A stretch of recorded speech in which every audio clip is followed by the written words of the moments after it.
Our headlines today. Prime Minister Rishi Sunak announces new sanctions on Russia as he attends the first day of the G7 summit and calls on others to join him. We've taken the lead on announcing new sanctions on Russia.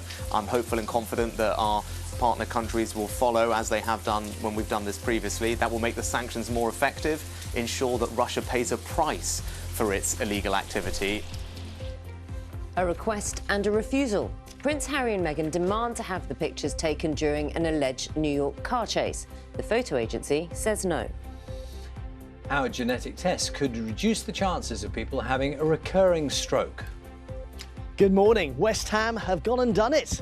Yeah, they beat AZ Alkmaar to celebrate reaching their first major European final since 1976. And 20,000 train managers, caterers and station staff are to go on strike on the 2nd of June after the RMT union announced further industrial action in the long-running dispute over pay, jobs and working conditions. It means there'll be 3 rail strikes within 4 days, with train drivers who are part of the ASLEF union walking out on the 31st of May and the 3rd of June, which is the day of the FA Cup final. 2 teenagers aged 15 and 17 have been given life sentences for stabbing a boy as he walked home from school in Huddersfield. 15-year-old Kiri McLean was attacked last September, and his mother, Charlie McLean, described the killers as cowards. Police divers have started searching the port of Barcelona for British former rugby player Levi Davis, who's not been seen since leaving a pub in the city in October. Spanish police say they're working on a theory that the former Bath and Worthing player fell into the sea. The 24-year-old had also appeared on Celebrity X Factor and Celebs Go Dating.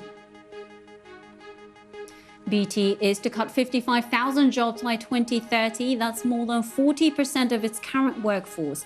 Most will be staff who've been working on the fibre optic upgrade as that project ends, but around 10,000 will be lost to advances in technology and AI. A reminder of our top stories this morning, and thousands of so-called ghost children are missing huge chunks of their education. School attendance is at a crisis point. Rishi Sunak announces a ban on Russian diamonds coming to the UK in a fresh round of sanctions against Vladimir Putin. And family and friends of West Ham players have been attacked by rival supporters after their match against AZ Alkmaar in the Netherlands. One story about Ant and Dec for you this morning. They've announced that they're taking a break from hosting ITV's Saturday Night Takeaway. So the pair will present the 20th series next year before stepping back. The series did launch in 2002. Previously took a pause in 2009, returning 4 years later. Ant and Dec explained their decision on social media. The show takes up such a lot of our year. We just feel we need a little bit of a breather and that the show's going to take a little bit of a rest. But before that, though, we've got the 20th series to plan, haven't we? And we're looking forward to it. Next year, 2024, Series 20. See you then. Let's get to work. Let's get to work. Well, we're always working here on Breakfast. Never take a break, do we? Every day, 365 or whatever days a year. Have a look at the front pages of the papers for you this morning. Let's start on The Guardian. Leading on Rishi Sunak's plans for the G7 summit. We're hearing that a little earlier on. The paper reporting the Prime Minister arrived in Japan with a self-declared mission to push India to showing greater support for Ukraine.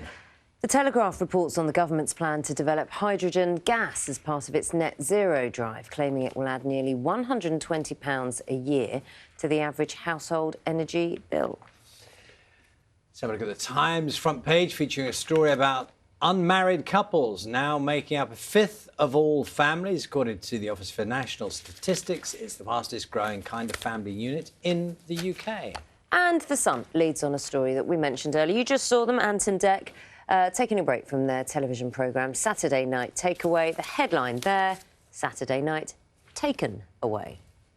This morning's front pages. Now, the Metro leading with the accusation that Water UK is playing a dirty trick with customers to foot a £10 billion bill to improve the country's waterway.